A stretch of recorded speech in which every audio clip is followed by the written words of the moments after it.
BMG წარმოგიდგენთ.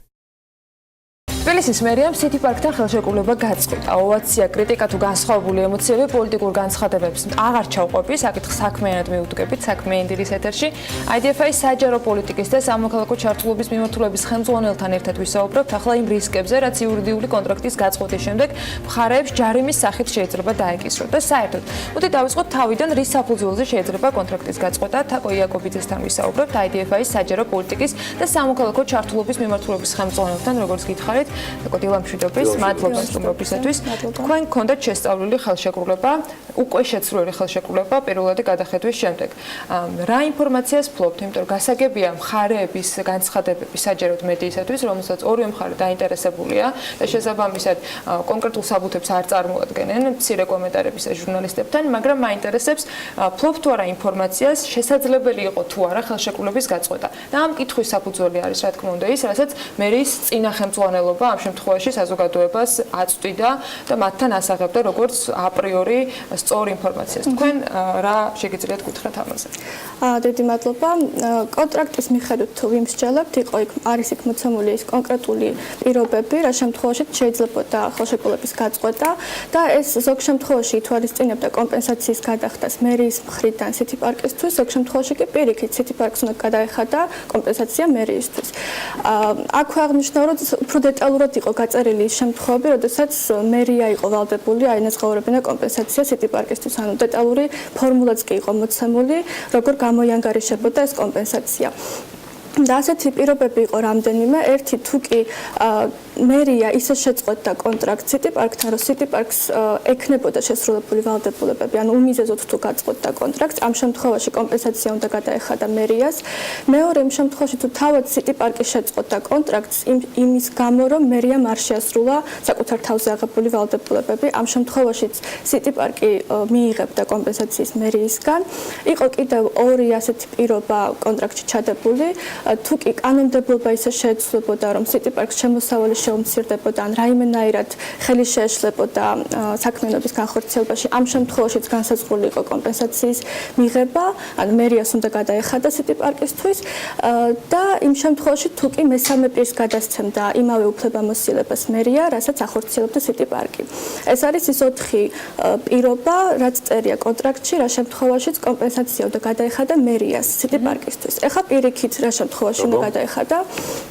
პირდაპირ წერია კონტრაქტში, რომ რა თქმა უნდა, თუ კი არ ასრულებს კომპანია საკუთარ თავზე აღებულ ვალდებულებას, მერიას აქვს უფლება, რომ შეატყობინოს წერილობით 60 დღის ვადა მისცეს ამ ვალდებულების შესასრულებლად და თუ კი განმეორებით არ შეასრულებს კომპანია თავის თავზე ნაკეს ვალდებულებას, მაშინ შეუძლია ცალმხრივად გაწყვიტოს კონტრაქტი და ამ შემთხვევაში არანაირი კომპენსაცია აღარ უნდა გადაუხადოს. ანუ იმ შემთხვევაში თუ გუშინ გაჩენილ კითხვაზე მერისგან მიღებული პასუხი არის სწორი, რომ მათ არ მოუწევთ გადასახადის დამატებითი თქვა ჯარიმის გადახდა, მერიას ორჯერ უნდა გაეფრთხილებინა სითი, ერთხელ უნდა გაეფრთხილებინა სითი პარკი. მეორეჯერ უკვე შეეძლო გაეწყვეტა. არის თორე განსაზღვრული ამ გაფრთხილების ფორმა, ეს უნდა ყოფილიყო ოფიციალური წერილი, ეს უნდა ყოფილიყო რაღაც კონკრეტულად პოსტით გადაგზავნილი წერილი, რაღაცა გაფრთხილება სასამართლოსგან ან ასე დეტალებში არ წერია, ეს თქვენ შეგიძლიათ თავად ნახოთ კონტრაქტში. შეიძლება თუ რა საჯარო განცხადება ჩაითვალოს გაფრთხილებად. რამდენადაც მე ვიცი კონტრაქტიდან იქ წერია წერილობითი გაფრთხილება, ანუ უშუალოდ კომპანიას უნდა მიმართოს მერიამ წერილობითი ფორმით. საჯარო გაფრთხილება გახდება მაინც დავისაგანი. ეს სეპირია. ეს სეპირი არის და ამ კატეგორიაში გადის, ალბათ უნდა ყოფილიყო წერილი. 2014 წლის სტატუსით, რაც IDFI-ის ბოლომდე აქვს შესწავლილი სითი პარკთან არსებული ეგრეთ წოდებული პინა, რომელ მხარეს, ასე ვთქვათ, სად არის უპირატესობები, ჩვენი ინფორმაციით და ასევე IDFI-ის ინფორმაციით სტატუსი ამ ხელშეკრულების შეცვლილი არ არის. ეს არის ის ინფორმაცია, რასაც ჩვენ საზოგადოება ვფლობთ. თუ ამ ხნის განმავლობაში რაიმე არის შეცვლილი, ეს ალბათ სწორედ თბილისის მერიის და სითი პარკის შესაძლო დავის, ესეც ალბათ როგორც ალბათობა უნდა დაუშვათ, კი ორთავე მხარე იძახის მზაობას აცხადებს დავისთვის, მაგრამ კაცმა არ იცის რეალურად როგორ წარიმართება მოვლენები, ისევე როგორც ჩვენ თაკო დამეთანხმეთ, რომ არ ვიცით, იყო თუ არა ეს ოფიციალური კორესპონდენცია. თუმცა თბილისის მერს მოდი გუშინდელ ასე ვთქვათ მის განცხადებაზე გადავახვიოთ ორთავემ, სამთავემ და ჩვენმა მაყურებლებმა. კახაკალაძე აცხადებს, რომ მათ არაერთხელ მიმართეს, არაერთხელ გააფრთხილეს და მის მოადგილეს ბატონი ხმალაძის ნათქვამს თუ დავიმოწმებთ, ის ძალიან მტკიცებით ფორმაში ამბობს, რომ ჩვენ არ მოგვიწევს კომპენსაციის გადახდა, რაც როგორც თქვენ მძავეთ, ერთადერთ შემთხვევაშია შესაძლებელი, რომ პირველი გაფრთხილებიდან თუ მათ არ შეასრულეს ვალდებულება, რაც იყო წერილობით, მათ შეუძლიათ სამხრივად გაწყვიტონ ხელშეკრულება. მთავარია რა მიწერეს და თუ მიწერეს რამე. რაზე ჩვენ ინფორმაცია არც მე და არც თქვენ არ გვაქვს. გეთანხმებით, ჩვენ არ გვაქვს ეს ინფორმაცია და ახლა სწორედ ეს არის გადამწყვეტი საკითხი, რაც ამ დავის ფარგლებში წესით და რიგით საზოგადოებამ და შეიტყოს მთელი ის ინფორმაცია, რა კორესპონდენცია იყო მერიასა და ამ კომპანიას შორის, რა ანგარიშებს უგზავნიდა თქვათ ეს კომპანია მერიას, იყო თუ არა დაძასტურებული, რომ ამ კომპანიამ კონკრეტული ვალდებულებები არ შეასრულა, რასაც თქვათ ის 30% ინფრასტრუქტურის მოწყობის, რასაც გუშინ იყო საუბარი, რამდენად ეს დასტურდება, თქვათ იმ ანგარიშებით, რაც წარადგინა კომპანიამ. ამაზე ჩვენ სამწუხაროდ ახლა ამ წუთას არ გვაქვს ინფორმაცია. ყოველ შემთხვევაში ისეთი ერთმანეთის გამომრიცხავი განცხადებები იყო. კიდევ ერთი. მიმდინარეობს ორი სასამართლო პროცესი სითი პარკსა და მერიას შორის. ორივე შემთხვევაში მომჩივანი ამ შემთხვევაში როგორც ამბობენ არის სითი პარკი. ეს სასამართლო პროცესები შეიძლება თუ არა იყოს რაიმე ფორმით ამ ხელშეკრულების გაწყვეტაზე გავლენის მომხდენი ან თუნდაც ჯარიმის არ გადახდისათვის რაიმე სახის საფუძველი. როცა მომჩივანი სითი პარკია და არა თბილისის მერია. ჯარიმაში გულისხმობთ იმ კომპენსაციას. კომპენსაციას, დიახ. ვერ გეტყვით, აქ ისევ და ისევ ეს უკვე სასამართლო უნდა გადაწყვეტოს ესეთი დავა არის, რაშიც მე სამწუხაროდ იმდენი დოკუმენტაცია არ მაქვს ამ ეტაპზე, რომ ესე კონკრეტული პასუხი გაგცეთ. თუმცა თვითონ კონტრაქტს რო დაუბრუნდეთ თავის დროზე, როდესაც ის დაიწერა 2007-ში, როდესაც დაიდო, აშკარა, როდესაც კითხულობთ, რომ უფრო ცალმხარეს არის გადახრილი. აშკარა უპირატესობა სითი პარკს ჰქონდა თავიდანვე. იმას გულისხმობ, რომ უფრო დეტალურად იყო გაწერილი ის გარანტიები, რა შემთხვევაში სითი პარკი იქნებოდა დაცული ყველანაირი ცვლილებისგან, საკანონმდებლო ფინანსური, ანუ ვალდებულების შეუსრულებლობა მერიის მხრიდან, რაც ანალოგიურად დაცული არ ყოფილა მერიის მხარეს. ეს თავის დროზეც ბევრ კითხვას აჩენდა დღემდე, აჩენს, იმიტომ რომ კონტრაქტი, როგორც ჩვენ ვიცით, დიდად არ შეცვლილა. იყო რამდენიმე ცვლილება, მაგრამ იქ ვადებს ეხებოდა ეს ცვლილებები 2014-ის მერე, რამდენადაც მე ვიცი, არ შესულა კონტრაქტში.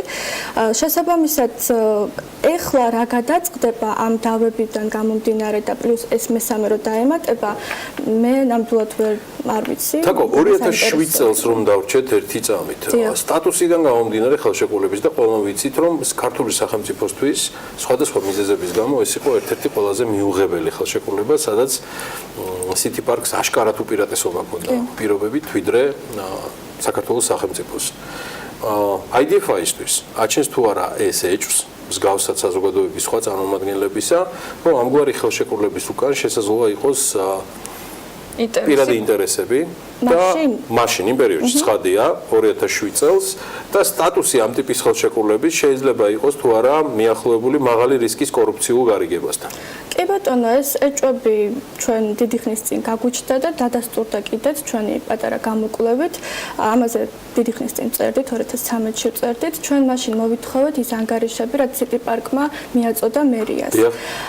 და ასევე კონტრაქტი, რაც გაფორმდა მათ შორის. და პირველად კონტრაქტი ვერ მივიღეთ სრული ფორმით. მერიამ გითხრა, რომ კონტრაქტის დიდი ნაწილი იყო კომერციული საიდუმლო. მათ შორის მაგალითად კომპენსაციის ანაზღაურების საკითხები, კონკრეტულად რა ფორმულით ანგარიშება, ასევე ვადა, უბრალოდ რამდენი წლით გაფორმდა, ეს საკითხიც კი მიჩნეულ იქნა მერიის მიერ კომერციულ საიდუმლოებად. რაც, მაშინ ჩვენ არ ვიცოდით რა გასაიდუმლოვდა, ამიტომ ვერ ვიმსჯელებდით, რამდენად იყო ეს შესაბამისი განმარტების. თუმცა მე, როცა შეიცვალა თბილისის მთავრობა, მან თავის ინიციატივით გაასაჯაროვა ეს დოკუმენტი და მხოლოდ ამის შემდეგ 2014 წელს ჩვენ მოგვეცა პირველად საშუალება, ისე როგორც მთელ საზოგადოებას გვენახა ზუსტად ის მუხლები, რაც მაშინ გასაიდუმლოვდა და მათგან პრინციპში არც ერთი არ ხვდება კომერციული საიდუმლოს განმარტებაში. აქ არის ძალიან ისეთი ვალდებულებები, რა სერვისები უნდა შეესრულებინა კომპანიას. ან ფაქტიურად მიზან მიმართულად იქნა დამალული ის ინფორმაცია კონკრეტულად რა პირობებზე შეთანხმდნენ კომპანია და მერია თავის დროზე. და ყველაზე საინტერესო შეიძლება თუ არა მოპატიე ვთქვათ, რომ სითი პარკს და თბილისის მერიას გაფორმებული ხელშეკრულების რაიმე მუხლით დღევანდელი მდგომარეობით უკვე 2018 წელს არც ერთი აღარ არის კონფიდენციალური და რეალურად სრული ხელშეკრულება ხელმისაწვდომია ყველა დაინტერესებული პირისთვის. ანუ დაფარული აღარაფერი რჩება რაიმე თაკო ისე. რამდენადაც მე ვიცი, არაფერი არ არის დაფარული. ანუ გასასაჯაროებელიც აღარაფერი აღარ არის იდეაში. კი, თუ რამე ცვლილება არ არის, რასაც არ გვეუბნებიან. ან ნარმანიას პერიოდში, ან კახაკალაძის პერიოდში. იმიტომ რომ ჩვენ ეს ბოლო ვარიანტი რაც გავაანალიზეთ, რაც მე შევადარეთ იმ კონფიდენციალურ ბრჭყალებში მუხლებს, რაც თავის დროზე მოგვაწოდოს, ეს გვაქვს 2014 წლის მდგომარეობით, რაც მერიამ თავის ვებგვერდზე გამოაქვეყნა, არ ვიცი დღეს უდევს თუ არა. და ერთი, აი თქვენ რომ მკითხეთ კორუფციულ გარიგებებზე, იქ ძალიან საინტერესო ჩანს ანგარიშებში, რასაც სითი პარკი გზავნის 2009-2010 წლის პერიოდებში თუ სტატისტიკას შეხედავთ, ჯარიმების რაოდენობა არის საგრძნობლად ნაკლები დანარჩენ წლებთან შედარებით. ანგარიში პირდაპირ წერია, რომ მერის მხრიდან იყო მოთხოვნა წინასაარჩევნო პერიოდი, რომ ნაკლები ხმაური რომ ყოფილიყო, ჯარიმები შეემცირებინათ. ანუ ეს ამას ანგარიში წერს კომპანია, რომ აი თქვენ როგორც გითხარით, ჩვენ ესე შევასრულეთ. ეს პირდაპირ სკრინშოტები გვაქვს კვლევაში, თუ გაინტერესებთ, შემიძლია ეს გაგიზიაროთ, რა თქმა უნდა, ჩვენს ვებგვერდზე. ანუ აქ უკვე ეჭვებიც კი არ ჩნდება, აქ პირდაპირ ცხადია, რომ მერია თავის დროზე 2019 წელს კონტრაქტი გქონდა თუ არა მერიას უფლება მსგავსი რეკომენდაცია რჩევა ან თხოვნა გაეგზავნა კომპანიისათვის. ასეთი შინაარსობრივი ჩარევა მე როგორც მახსოვს კონტრაქტიდან არსად არ ეწერა. ანუ ეს საქმიანობაში ჩარევა. კი, და ეს არის მარტივი პასუხი სითი პარკის მხრიდან დაფიქსირება, რომ თქვენ ხო გითხარით ზეპირად მტრედით ან რაღაცა SMS-ით და აგერ მიიღეთ პასუხი, რომ ჩვენ ნაკლებს ვაჯარიმებთ მოქალაქეებს. ანგარიში იმ კუთხით იყო ეს ინფორმაცია დიახ მოყვანილი, რომ აი ჩვენი შემოსავალი ნაკლები იყო იმიტომაც, რომ როგორც თქვენთან შევათანხმეთ, არჩევნების წინა პერიოდში ზედმეტი ხმაურისგან პირდაპირ ეს ფორმულირება ამოყვანილი, მე არ ვიგონებ არაფერს, ეს წერია პირდაპირ ანგარიშებში. კიდევ ერთი საკითხი, კონტრაქტთან დაკავშირებით თქვენ კვალიფიციური ხართ ამ თემაზე და ამიტომ საზოგადოებაში არსებული ეჭვები და კითხვები რომ გავფატოთ, იმიტომ რომ ძალიან ბევრი მითი არსებობს ამასთან დაკავშირებით. რაზეც გარკვეულწილად გუშინ კომენტარიც გააკეთა სითი პარკმა, რომ მათ მიმართ არსებული პრეტენზია, რომ ისინი არ აწყობდნენ დამატებით საპარკინგო ტერიტორიებს, ეს არ შედიოდა მათ ვალდებულებაში, მათ არ ჰქონდათ ამის უფლება და ამის ვალდებულებაც, უფლებაც, მოვალეობაც და ასე შემდეგ ეკისრებოდა მერიას, რომ მათ უნდა გამოეყოთ შესაბამისად დამატებითი საპარკინგი ადგილები. ვის ანგარიშზეა, ვინ იყო ვალდებული და პასუხისმგებელი დამატებითი საპარკინგი ადგილების გამოყოფის და ადგილებში ვიგულისხმებთ მათ შორის ტროტუარებთან კონკრეტულ ადგილებს და დამატებით საპარკინგე სივრცეების ზოგადად აშენებას, მოწყობას და ასე შემდეგ. მსგავსი ჩანაწერი თუ არსებობს კონტრაქტში, რომელიც ბოლოს თქვენ ნახეთ, რომელიც მერის საიტზეც არის განთავსებული და კიდევ სწორად დღესაც ხელმისაწვდომია ნებისმიერი მსურველისათვის და რამდენად შეესაბამება ამ ორი მხარის განცხადებები, პრეტენზიები და პასუხი სინამდვილეს. კი ბატონო, რა თქმა უნდა, კონტრაქტში არის მითითებული ის კონკრეტული ვალდებულებები, რაც უნდა აიღო კომპანიას და ასევე შემდეგ რამდენიმე ცვლილებაში ეს დაკონკრეტდა. თავიდან ცოტა სხვანაირი ფორმულირებით იყო ეს ვალდებულებები, მაგალითად, თუ სწორად მახსოვს, იქ იყო ავტომატურ რეჟიმში დარღვევების აღრიცხვის რაღაცა სისტემის დამონტაჟება პირველად კონტრაქტში და მერე შეიცვალა ცვლილებით. კონტრაქტის მიხედვით სითი პარკს ევალებოდა პარკირების ინფრასტრუქტურის მოწყობა. ახლა მე რამდენადაც მახსოვს ეს ზუსტად დაკონკრეტებული ტროტუარებს ეხებოდა ეს თუ არა, არ არის, თუმცა მე მახსენდება რომ ცვლილებებში ერთ-ერთ დოკუმენტში 2014 წლის ცვლილებაა ზუსტად ბოლო რომელიც შევიდა კონტრაქტში, იქ ეწერა იმ ზონებზე, სადაც პასუხისმგებელი იყო მერია, რომ მოეწყო თქვა სივრცე პარკირების. ამ მოწყობაში გულისხმება დახაზვა ელემენტარულად წყვეტილი ხაზების თუ ასე შემდეგ, ნიშნის დაყენება რომ ეს არის შეზღუდული შესაძლებლობის მქონე ადამიანის განკუთვნილი ტერიტორია, ეს არის თავისუფალი ტერიტორია, აქ არ შეიძლება პარკირება. იგულისხმება ეს, თუ იგულისხმება დამატებითი, თქვათ, საპარკინგე ფართები მრავალსართულიანით. ანუ ეს დაზუსტებული კონტრაქტში რეალურად არ არის. რამდენიც მახსოვს, ასე არ არის. ანუ ამას მაინც დამატებითი ანალიზი დაჭირდება, იმიტომ რომ წერია, თქვათ, ინფრასტრუქტურის მოწყობა, მაგრამ რა იგულისხმება ამ ინფრასტრუქტურის მოწყობაში, ეს საჭიროა. გასაზღვრულია თუ არა, რამდენ მანქანაზე გათვლილი საპარკინგე ადგილი უნდა იყოს სითი პარკის მიერ ადმინისტრირებული.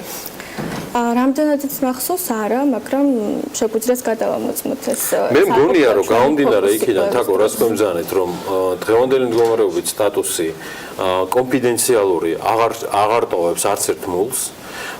მოსაკვლევია მხოლოდ ერთი რამ ამ პერიოდის განმავლობაში, მას შემდეგ რაც თბილისის მერად იქნა არჩეული კახა კალაძე და არის ის მენეჯმენტი თბილისის მუნიციპალიტეტში, რომელიც დღეს გვყავს, მოსაკითხია კორესპონდენცია რა არსებობდა ამ ორ კომპანიას შორის და მგონია რომ ამით იკვრება მთელი სურათი, რაც ისეთ ორგანიზაციებს და არასამთავრობოებს, როგორც თქვენ ბრძანდებით, IDFI წარმოადგენს, მისცემს საშუალებას განახლებული დასკვნა. კი ბატონო. გააკეთოს იმ სტატუსიდან გამომდინარე, რა პერსპექტივა აქვს საქართველოს და ბიზნეს გადაცემის პროფილიდან გამომდინარე, ჩემთვის განსაკუთრებით საინტერესო იქნება იმ ფორმულის ჩაშლა, რომ რა რისკებს ატარებს მიუხედავად ბატონი ხმალაძის და კალაძის განცხადებისა, რომ თუ დავა იქნა და ეს დავა მოიგო სითი პარკმა საქართველოს და ეს არ არის მხოლოდ კალაძის ვალი, ეს იქნება გადასახადის გადამხდელთა გადასახდელი, რა კომპენსაცია მოუწევს ჩვენ ქვეყანას რომ გადაიხადოს. მით უმეტეს ამის წინაპირობებს და განცხადებებს ქმნიდა ნარმანია. ამ ჩამოთვლიდან მით უმეტეს ბოდიში სანაპასუხი იქნება იმის გათვალისწინებით, რომ თბილისის მერიამ რეალურად შეამცირა საპარკინგი ადგილები, გააუქმა რამდენიმე ადგილზე პარკირების უფლება, რაც ნიშნავს გარკვეულწილად მოსავლის შეზღუდვის შესაძლებლობას სითი პარკისათვის და თქვენ პირობებში ჩამოთვალეთ, რომ ესეც შეიძლებოდა ყოფილიყო მერიის მხრიდან პირობის დარღვევა. წინასაარჩევნოდ გაგზავნილი შეტყობინება და ის ფორმულირება, რომელიც არსებობს ოფიციალურად, რომელიც ჩაიბარა თბილისის მერიამ მიიღო და კონკრეტული პრეტენზიები არ გამოთქვამს ამასთან დაკავშირებით. არის ასევე შემოსავლების შეზღუდვის გარკვეული ფორმა და ჩარევა მათ საქმიანობაში. პირიქით, მერიის მხრიდან ხდებოდა ყოველთვის დეკლარირებულად რაღაც დარღვევები, ხო? ამაზე თქმა, გასაგებია რომ განსაკუთრებით პირველ წლებში 2009-2010 წლებში ეს რა დარღვევა რაც მე აღნიშნე, აშკარა ეჭვებს საჩანს, რომ ორივე მხრიდან რაღაცა შეთანხმება ჰქონდა ადგილიდან. ერთია თქვა ანგარიშში ამას საჯარო სითი პარკი რაც წერდა, მაგრამ რეალური შეთანხმება მათ შორის რა იყო, ეს დღესაც დეტალებში ჩვენც არ ვიცით. და კომპენსაციას რო დავუბრუნდეთ, დიახ, როგორც თავშიც თქვი, საკმაოდ დეტალურად არის მოცემული და არის ესეთი წინაპირობა, თუ 4 წელი არ არის გასული კონტრაქტის ხარისმოწერიდან სხვა ფორმულა არსებობდა. ახლა რადგან 4-ზე გაცილებით მეტი წელია გასული. ესე ბოლო 12 თვის განმავლობაში სითი პარკის საშუალო თვიური შემოსავალი გაყოფილი 2-ზე და გამრავლებული იმ თვეების რაოდენობაზე, რაც დარჩენილი იყო კონტრაქტის შეწყვეტამდე. ანუ როგორც ვიცი 2024 წლამდე არის მოქმედი ახლა ეს კონტრაქტი. ასე პირდაპირ თანხა, რო თქვა ეს არის აუცილებლად 25 მილიონი, ასად არ წერია. ეს რა შემოსავლებს აგენერირებდა? რაც სამწუხაროდ ჩვენ ხელთ არ გვაქვს ამ წუთას, მაგრამ დიდი თანხა იქნება სავარაუდოდ კი. მადლობა თაკო იაკობიძე, თაკო ულმესი მადლობა მობრძანებისთვის, მადლობა IDFI-ის მუდმივად პარტნიორობისთვის, თაკო კი გახლავთ სწორედ IDFI-ის საჯარო პოლიტიკისა და სამოქალაქო ჩართულობის მიმართულების ხელმძღვანელი ამ ორგანიზაციაში, რომელიც ჩვენი მეგობრები და პარტნიორები არიან.